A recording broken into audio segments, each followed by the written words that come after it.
Toi aussi, aujourd'hui, tu as essayé plein de choses pour perdre du gras, mais que tu as l'impression de tourner en rond. Alors voici un guide simple pour perdre 5 à 10 kilos efficacement. Tout ce que je vais te donner comme conseil, c'est exactement ce que j'ai appliqué pour moi ou pour mes clients et qui leur a tous permis de perdre du poids. Et donc tout d'abord, tu vas commencer par réduire légèrement tes calories. Tu peux viser moins 3 à 500 calories par jour, mais à ce moment-là, il y a deux cas de figure. Soit tu manges déjà très peu de calories et tu peux pas manger moins sans nuire à ta santé. Dans ces cas-là, tu vas d'abord devoir augmenter tes calories. Toi, et c'est ce que je rencontre le plus fréquemment, tu as l'impression de manger peu, mais il y a des grignotages, il y a tes week-ends qui font que tu compenses cet écart et que tu perds pas de poids. Donc il faut que tu calcules ton réel maintien et que tu réduises de 300 à 500 calories. Et ça marche que si t'es honnête avec toi-même et que tu inclus tous les petits grignotages ou écarts que tu peux avoir dans la journée. Une chose importante, ça va être de prioriser les protéines, environ 2 grammes par kilo de poids de corps par jour. Ça, c'est le minimum si tu t'entraînes. Les protéines, ça intervient partout dans le corps, c'est pas que pour la masse musculaire. Ça intervient aussi dans ton système immunitaire, pour la santé de ta peau, de tes cheveux, de tes ongles. Ça participe à plein de réactions chimiques qu'il y a dans ton corps et qui le font bien fonctionner. Certaines hormones sont des protéines, donc c'est aussi tout un tas de choses qui permettent de bien faire fonctionner ton corps. Et entre les protéines, les glucides et les lipides, c'est elles qui seront le plus rassasiants. Donc si tu veux perdre du poids, c'est hyper intéressant.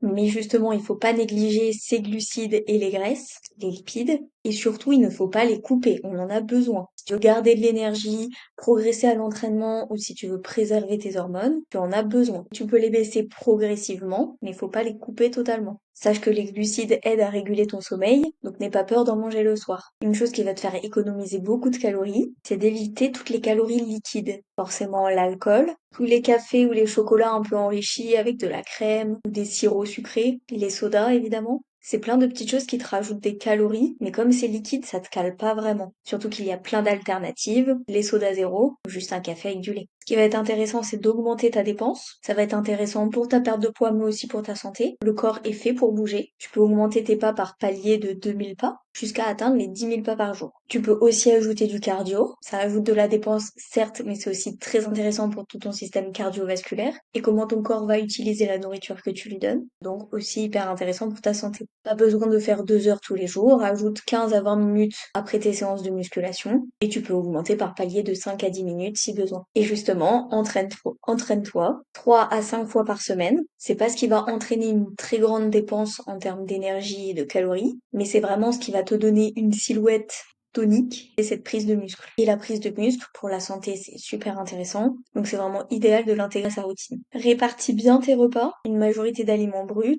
Assure-toi d'avoir des protéines à chaque repas. Entre 3 à 5 repas par jour en fonction de toi. Ça permettra vraiment de réguler ton énergie et ta faim. À ne pas du tout négliger, c'est ton sommeil, parce qu'un manque de sommeil, c'est plus de fatigue, donc moins de motivation à faire ce que tu dois faire. Tu vas aussi moins te dépenser inconsciemment parce que tu seras plus fatigué. Peut-être qu'inconsciemment, tu resteras plus longtemps assis. Un mauvais sommeil, ça dérègle vraiment tout dans le corps. Mais ici, pour ta sèche aussi, ça va dérégler tes hormones de la faim. Donc te donner plus faim. Vise 7 à 9 heures. Même si t'as l'impression que 5 c'est suffisant pour toi, c'est suffisant pour personne. Donc assure-toi d'intégrer une bonne routine de sommeil en termes de quantité et en termes de qualité. Surveille tes performances à la salle. Si tu commences ton déficit calorique et que tes performances chutent tout de suite, c'est probablement que tu as coupé un peu trop les calories. Donc revérifie que tu bien assez de protéines et augmente un peu tes glucides. Ça te donnera plus d'énergie. Oublie pas de t'hydrater. Être bien hydraté, ça régule la faim, ça régule l'énergie, ça te donne une meilleure concentration, une meilleure digestion, une meilleure qualité de peau. Ton corps a besoin d'eau pour faire plein de choses, donc pour qu'il tourne bien, il faut être hydraté.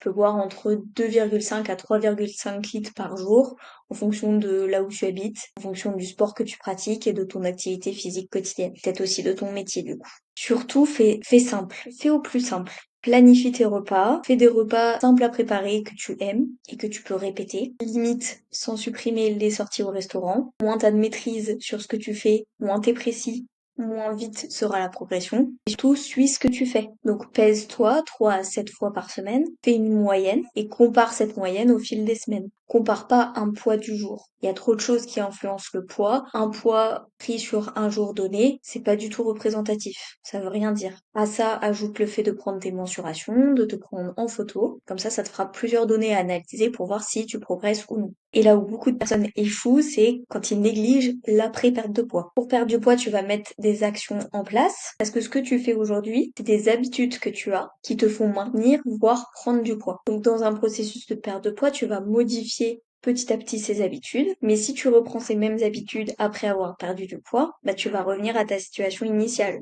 Donc il va falloir continuer à adopter les habitudes que tu as acquis en perte de poids. À un degré différent, puisqu'après ta perte de poids, tu vas devoir augmenter progressivement tes calories jusqu'à trouver ton maintien. Donc avec plus de calories, forcément, tu auras plus de flexibilité, mais il faudra quand même conserver ces bonnes habitudes. Conserver ces bonnes habitudes, c'est quoi? C'est de continuer à manger dans des quantités qui nous conviennent, avoir des repas répartis en protéines, glucides, lipides, de rester actif. Ça, c'est des habitudes que tu vas acquérir qui vont te permettre de pas reprendre tout le poids perdu. Donc c'est vraiment une phase à ne pas négliger. Si tu te reconnais dans tout ça et qu'aujourd'hui tu sais pas trop ce qui bloque ta perte de poids, on peut faire une consultation en visio qui est totalement gratuite. Comme ça, tu pourras m'expliquer tes objectifs, ce que tu fais aujourd'hui et on verra ensemble où ça bloque. Je pourrais te montrer les stratégies que je mettrai éventuellement avec toi en place si tu rejoins mon coaching. Comme ça, tu sauras exactement quoi faire pour débloquer tout ça. Pour ça, tu as deux moyens de me contacter. Soit tu peux réserver ton appel directement. Le lien est en description, comme ça tu peux réserver le créneau de ton choix. Tu peux aussi me suivre sur Instagram,